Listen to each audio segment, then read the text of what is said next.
제가 보면 공부를 안 하신 것 같아요. 기자회견 보면 도대체 국민들도 무슨 얘기 하시는지 모르겠다고 그래요. 중원부원 앞뒤 왔다 갔다 대통령의 가치가 차라리 뭔지 모르겠다는 평가가 국민들의 평가입니다. 골프를 대통령 잘 치십니까? 저는 뭐 대통령께서도 당연히 골프 치시다 생각합니다. 그런데 이 시기의 적절성 문제가 좀 지적되고 있어요. 10월 10일 같은 경우들은 북한이 무인기 침투를 그리고 북한이 골프에서 날리기도 하고요. 11월 2일 같은 경우는 대통령 시절 최초로 17%로 최저 지지를 찍었던 날이기도 하고 11월 9일은 이틀 전에 대국민 사과를 했던 날이라서 운동을 하신 건 좋은데 골프를 치는 건 좋은데 이 시기가 적절했냐라는 이에 대한 해명을 트럼프 당선자와 친분을 쌓기 위해서 골프 연수를 하셨다고 제가 볼 땐 대통령님이 골프를 잘 치신다고는 생각 안 합니다. 연습장 가셔야죠. 4시간씩 굳이 필드 나가서 시간 허비하면서 트럼프가 쳐줄지는 모르겠지만 꼭 하고 싶으시면 그 시간에 공부하시는 겁니다. 경호처 차장님 나와 계시죠? 예, 차장 나와 있습니다. 어디 계시나요? 아, 네네. 대통령이 평소에 체력 단련은 어떻게 하십니까? 체력 관리는? 운동 좀 하시나요? 뭐, 헬스 좀 하시고? 예, 산책 하십니다. 그러니까 유일한 운동이 산책이에요? 예. 그렇게 해도 건강관리 이상이 없는 건가요? 어린이 정원하고 체육관 등 이렇게 산책을 하고 운동도 가끔 하십니다. 네. 우리 경호처장님은 골프 치세요? 칠 줄은 압니다. 얼마 치세요? 최근에는 치지 않아서 잘 모르겠습니다. 그 전에 얼마 쳤는데요. 말씀해 보세요. 네. 예, 그때 다릅니다. 어쨌든 이렇게 경호실에 계시니까 아무래도 운동신경이 있어 잘 치실 것 같아요. 그렇죠? 예. 골프를 대통령 잘 치십니까? 저는 몰라요? 본 적이 없어서 모르겠습니다. 오늘 뉴스 보니까 10월 12일 날, 11월 2일 날, 11월 9일 날 태릉시에서 대통령께서 라운딩 하셨다 이런 보도가 있습니다. 그거에 대해 대통령실에서는 별도 입장 내지 않았다 그래요. 저는 대통령께서도 휴일날 이용해서 당연히 라운딩 할 수 골프 칠 수 있다 생각합니다. 그런데 이 시기의 적절성 문제가 좀 지적되고 있어요. 10월 10일 같은 경우들은 북한이 무인기 침투를 주장하면서 강력하게 한국이 강력히 이제 규탄하는 성명을 내기도 했던 날이고요. 북한이 성명 냈던 날이기도 합니다. 그리고 북한이 골프에서 날리기도 하고요. 그리고 11월 2일 같은 경우들은 대통령 시절 최초로 17%로 최저 지지를 찍었던 날이기도 하고 11월 9일은 이틀 전에 대국민 사과를 했던 날이라서 운동을 하신 건 좋은데 골프를 치는 건 좋은데 이 시기가 적절했냐라는 생각이 있다는 말씀드리고요. 근데 이게 뭐냐면 근데 이에 대한 해명을 트럼프 당선자와 친분을 쌓기 위해서 골프 연수를 하셨다고 대통령이 해명했는데 제가 우리 차장님한테 여쭤봤냐면 꼭 트럼프하고 골프 치기 필요하면 제가 볼 땐 대통령님이 골프를 잘 치신다고는 생각 안 합니다. 그동안에 언론 보도를 보면 골프 거의 안 치다고 그러고 그럼 연습장 가셔야죠. 꼭 하고 싶으면 4시간씩 굳이 필드 나가서 시간 허비하면서 골프 치시는 게 아니라고 생각합니다. 못 치면 어떻게 해요, 차장님? 골프 못 치면 연습장 가야죠. 예, 연습장 필드 나가요. 네. 연습장 네? 가게 되면 또 거기에 또 일반 국민들이 제한도 받고 태릉은요?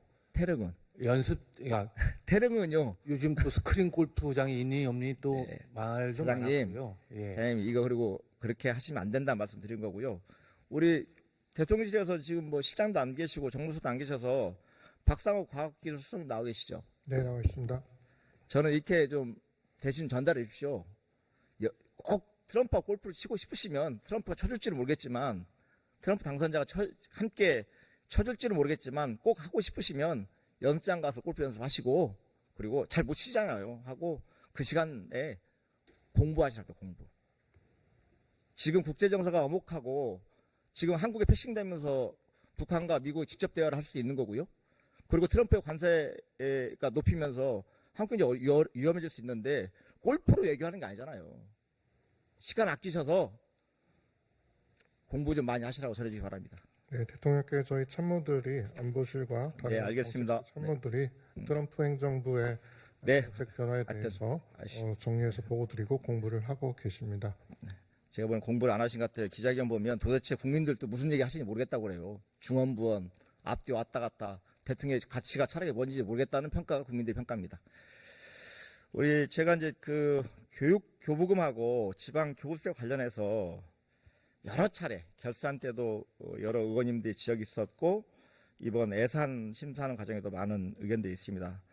다시 한번 상기시켜드리면 작년에 이어서 올해도 세수평가가 발생했고요. 2023년 56조 4천억, 2024년도는 거의 30조 같은 결손이 났습니다. 그 결과 이제 정부 재정도 어려워졌지만 결국 지방에 내려가야 할 교육 교부금과 지방 교육교부세 18조 3천억 원을 작년에 미교부 불용 처리했어요. 근데 올해는 좀 나은데 그 전체적으로 9조 7천억을 불용 처리해야 되는데 어쨌든 지방 재정이 어렵다고 그래서 3조 2천억 원은 교부하기로 했습니다. 기재부 차관님 맞죠? 네, 네. 그런데 지금 지역 시도교육청의 현실은 참 어렵습니다. 지금 교육청에서 내년도 예산안 편성하고 있는데요. 전체적으로 올해 대비 내년도 예산안이 조금씩 올라가긴 했습니다. 장관, 잘 들으시죠? 네. 네, 네. 이게 결국 이제 실상을 내용을 놓고 보면 물가 인상이랄지 뭐 경비가 오른 것 때문에 오른 거지 실제 학생들을 위해서 집행될 예산들이 늘어나지는 않은 것 같아요. 이 의견들은 제 개인의 의견이 아니라 진보 보수를 떠나서 각 시도교육청 교육감님들의 의견입니다. 예를 들면 울산시 같은 경우도 보면 그 천창수 교육감이 지난 6일 날 기자회견 열고 이런 말씀 하시더라고요. 2년 연속 세수 결손 부담을 떠안으면서 일반 사업비는 일괄 15% 삭감 편성했다. 재정 안정화 기금과 교육시설 환경 개선 기금에서 충당한 1,694억 원의 인건비, 경상비 상승분을 고려하면 실질적으로 상당한 규모의 마이너스 예산이다. 이런 표현을 쓰셨습니다. 그리고 지금 전국 시도교육감 협의장님은 지금 강은희 대구교육감이 하고 계시죠? 네, 맞습니다. 네. 이분은 이렇게 표현하셨어요. 지난 10월 18일 세수 재축의 발표 이후에 이대로 세액 감소가 계속 누적되면 모든 교육청의 기금은 2026년 이후 고갈될 것이다. 이렇게 의견을 밝히셨어요. 그런데 이제 이게 지금 현재 어쨌든 간에 지금 재정이 취약하니까 교부금이 적게 내려오니까 지금 통합교육 재정 안정화 기금에서 지금 돈을 땡겨 쓰고 있죠. 지금 각 시도교육청별로. 네, 기금을 활용하고 계십니다. 네. 근데 저번에도 말씀드렸지만 통합교육 재정 안정화 기금을 그냥 시도교육청이 있는 돈 다 쓸 수는 없는 거죠. 네, 각 시도교육청별로 다 조례가 있어가지고 조례 근거에서 전체의 기금 적립액의 70% 쓸 수 있다, 50% 쓸 수 있다 이렇게 규정돼 있죠. 그렇습니다. 그 이상 쓸 수가 없는 거고요. 그래서 어쨌든 간에 제가 전라북도를 한번 봤더니 통합 교육 재정 안정화 기금에서 최대로 사용할 수 있는 기금 규모가 3,950억 정도 되는 거였습니다. 근데 어쨌든 미지급 불용 처리된 교육 교부금을 보면 5,582억 8천만 원이 감액됐으니까 실제 불용 처리된 전북 교육청에 내려가야 될 불용 처리된 그 예산 대비 결국 기금을 다 사용해도 그걸 채울 수 없는 규모였다는 거 알고 계시죠? 네, 의원님 말씀하신 대로 이제 그 17개 시도 교육청마다 사정이 또 다 틀리고 저희 교육부가 이제 각 교육청별로 그 어려움들을 함께 해소하기 위해서 네. 협의하고 있습니다. 그러니까 결국은 이제 교육재정 교부분도 줄고 적립회원 그동안 적립회원 통합교육재정 안정화 기금도 줄어들고 있고 그것도 사용할 수 있는 한도가 정해져 있고요. 조례에 따라서 그런 현실인 거잖아요. 네, 그렇습니다. 그런데 지금 문제는 이런 상황에서 내년도에 각 지방교육청의 부담은 늘어난다는 겁니다. 자, 첫 번째요. 유보통합하죠. 내년도에. 네, 그렇습니다. 네. 그럼 유보통합 관련해가지고 그동안에 국가가 그동안에 보건복지부하고 교육부에서 지원했던 예산들은 그대로 지원하는 건가요? 예, 유보통합 지금 실행 계획을 저희 6월 달에 발표했고요. 그 계획에 따라서 유보통합을 추진하고 있습니다. 네. 그건 그대로 지원하는 건가요? 당연합니다. 유보통합에 대한 것들은 뭐 우선순위가 있습니다. 그러니까 어쨌든 보면 우리 부처님께서 11일 취임 2주년 기자회견 하시면서 유보통합 등 교육부 9대 교육개혁이 올해 뿌리 내리고 내년에 꽃 피우면 불균형이 바로잡히는 거. 불균형 이런 거죠. 어린이집과 유치원 이런 표현이신가요? 불균형이라는 건 이제 교육 불균형의 경우에 교육 이건 전체적으로 네네. 소득별로도 네네. 그 교육 기회가 불균형. 네, 이런 불균형에 바로잡히는 것을 국민들이 체감할 것이다 이렇게 맞습니다. 그 입장을 밝혔어요. 그 실제 유보통합에 하면서 기존에 지원했던 말고 아마도 보건복지부에서 어린이집 지원했던 예산을 교육부로 이관하는 거, 그리고 지자체에서도 일부 이제 과거에 시군 지자체에서 직접적으로 어린이집 지원했던 예산 이런 것들을 다 교육청으로 이관하고 교육부로 이관하는 걸 하더라도 이거 이외에 유보통합을 하느냐에 따라서 새롭게 유보통합을 지원하기 위한 예산들이 추가 편성된 게 있습니까? 예, 뭐 지금 이제 저희가 이번 예산 안에는 이제 포함이 안 됐습니다만 오세아 같은 경우에 좀 무상으로 하자는 지금 저 제안을 계속 해왔고 또 교육부 입장에서는 내년도에 좀 그 추가적으로 좀 꼭 좀 편성되었으면 하는 그런 부분들이 있습니다. 제가 예산을 봤더니 네네.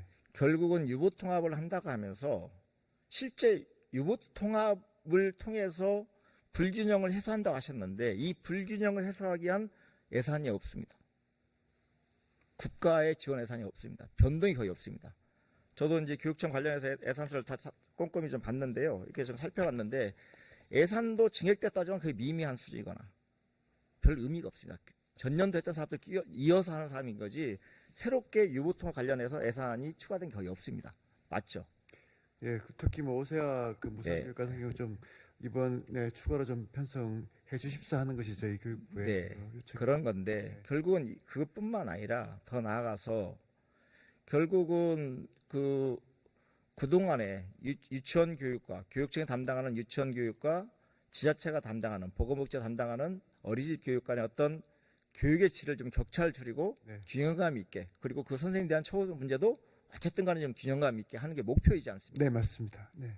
그런 건데 결국은 이런 과제들을 실행하기 위해서 예산이 전혀 반영되어 있지 않고 우리 그 부총리님 뭐 제 전에 질의에 답변 가정 보니까 이거 역시도 지방교육재정교부금으로 감당이 가능하다 이런 표현을 쓰셔서 저는 좀 이거 역시도 제가 먼저 얘기했던 지방재정도 어려운데 또 이것도 추가되는 거다 말씀드리는 거고요. 예. 자 무상교육 좀 말씀드려볼게요. 같이 네. 통합해서 답변해 주십시오. 자 무상교육 예산 90% 삭감됐어요. 그 보시면 아시겠지만 아마 서울에 사시니까 길거리마다 우리 그 선거 앞두고서 중단 없는 고교 무상교육 국민의힘이 챙깁니다 현수막 엄청 보셨잖아요. 보셨죠? 네네. 그런데 이게 결국은 그 법이 한시법이라 기한이 종료돼서 이제 더 이상 지원 못한다는 게 정부 입장이죠.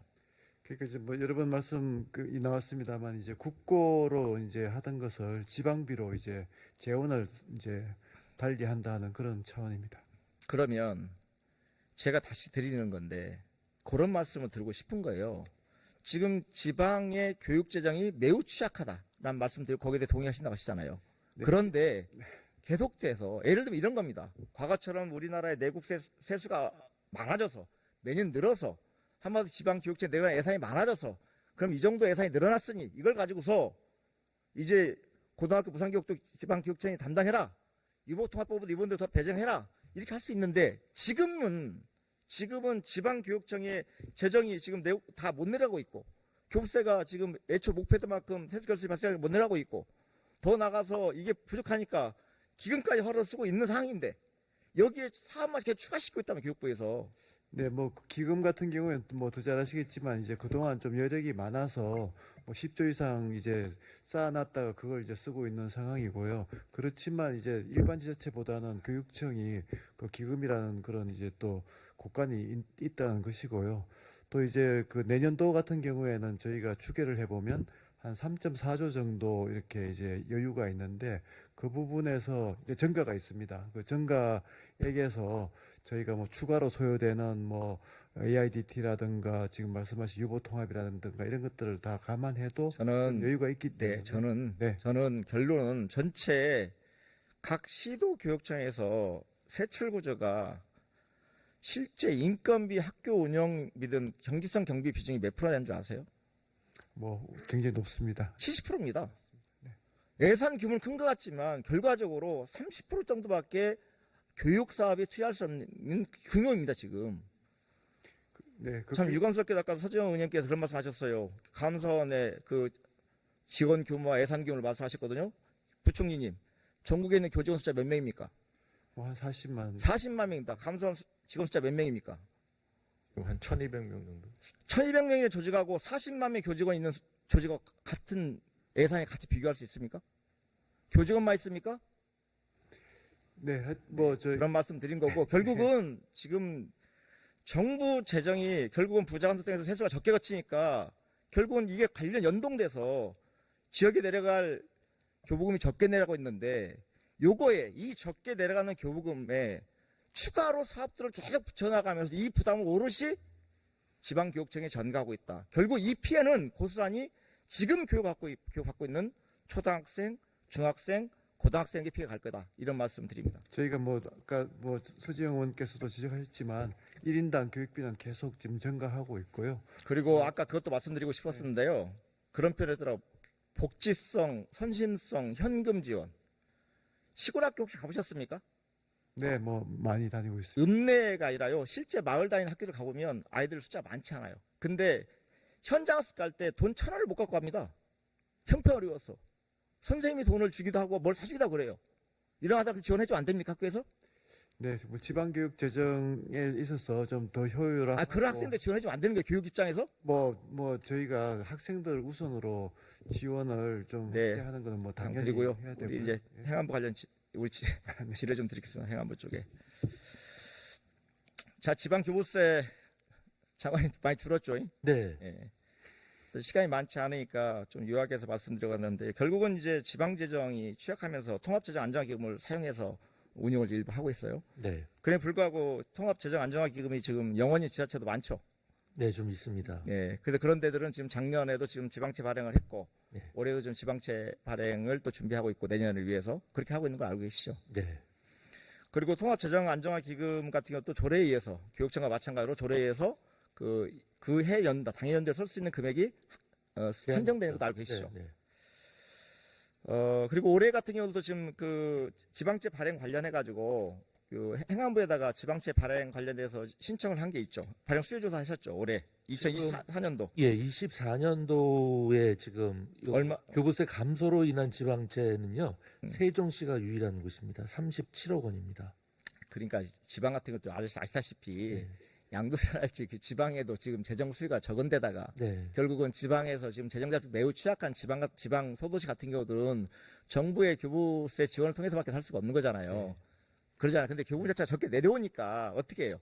지방채를 발행할 수밖에 없겠죠. 전체적으로는 한 8조 정도 지방채 발행이 돼 있고요. 근데 이제 제가 저한테가 보고받은 거는 공공자금, 금융기관 빼놓고 공공자금으로 지방채 발행한 수요가 올해가 4조 9,683억으로 파악됐어요. 맞나요? 그건 제가 확인해봐야 될 것 네, 같아요. 네, 전체 규모는 8조고요. 그게 아마 8조라는 그분 아마 일반 금융기관에 네, 포함해서 그럴 그랬을 것 겁니다. 같습니다. 네. 제가 정확히 네. 모르겠지만. 그런데 이제 내년에 지금 수요조사 하셨죠? 지방채 발행 수요조사. 네. 얼마 나왔던가요? 내년은 제가 아직 보고는 못 네. 받았습니다. 뭐 내년도 예정. 한번 받아보시고요. 제가 이제 받은 것은 내년에 5조 2,963억 원 정도의 지방채 수요가 이제 네. 조사가 됐대요. 행안부에서 네. 전국 지자체 통해서. 올해보다 늘었죠. 결국은 지방도 계속 좀 어려지고 있는 거죠. 해가 갈수록 세수 감소가 있으면서. 예. 맞죠? 네, 네. 네. 자, 그러면 우리 기재부 이차관님, 김영찬 차관님, 네. 그 공자기금에서 지방채 인수예산 지금 내년에 얼마죠? 100억으로 되어 있습니다. 어떻게 하십니까? 그럼 100억만 집행하고 이제 지자체가 재정도 어려운데 이제 은행 금융기관 통해서 알아서 빌려서 쓰면 되는 겁니까? 저희가 공자기금에서 지방채 인수를 하려면요. 어차피 저희가 중앙정부에서 국채를 발행해서 지방채를 사주는 개념입니다. 그러니까 예를 들면 그동안 이제 저희가 그 교부세가 어떤 급격한 위기로 확 줄 때는 저희가 지금 그러니까, 공자기금에서 지방채 인수를 많이 해줬고요. 네. 그걸 제외하고는 보통 그러니까 100억 정도. 차관님 말씀 들으면 이런 겁니다. 정부는 빚질 수 없으니 일반 국민들 빚져라. 정부는 빚질 수 없으니 지자체가 더 빚져라. 이렇게밖에 안 들립니다. 중앙정부 채무가 저희 5천만 국민이 빚지는 빚입니다. 그렇지 않죠. 급할 때 정부가 재정을 투입해서 어쨌든 국민들 빚을 적게 만들어주고 나중에 경기를 부양시켜서 그걸 통해 그 세수 투입을 통해서 경기가 좋아지고 세금을 많이 걷어서 이걸 통해서 국민들이 그만큼 받은 만큼 세금 더 내겠죠. 경기가 좋아지면. 이게 좀 선순환구조 보는 건데 지금은 결국은 정부의 세수 결손 부담을 결국은 국민들 또는 지자체로 이해한다는 거예요. 최소한 어떤 해면 공자기금 같은 경우들은 지자체 입장에서 어쨌든 이율이 낮은 겁니다. 공자기금 지원하지만 결국은 그 지자체는 아까 말씀드렸던 대로 5조가 넘는 돈을 지자체들이 결국 돈을 어디서 빌려야 돼요? 은행에서 빌려야 되잖아요. 1% 이상 이자가 비싼 곳으로. 이거 좀 차관님 다시 검토할 생각 없습니까? 네, 그거는 저희 예산 논의 과정에서 의원님 말씀하신 취지 잘 살려서 저희 네. 보겠습니다. 예. 어떤 지방 재정도 어렵고 국가 재정도 어려운데 가능하면 국가 재정이 어려운 상황에서 지방의 그 국가 재정의 어려움을 전가시키는 이런 재정 정책들은 지양돼야 한다 생각합니다. 고맙습니다.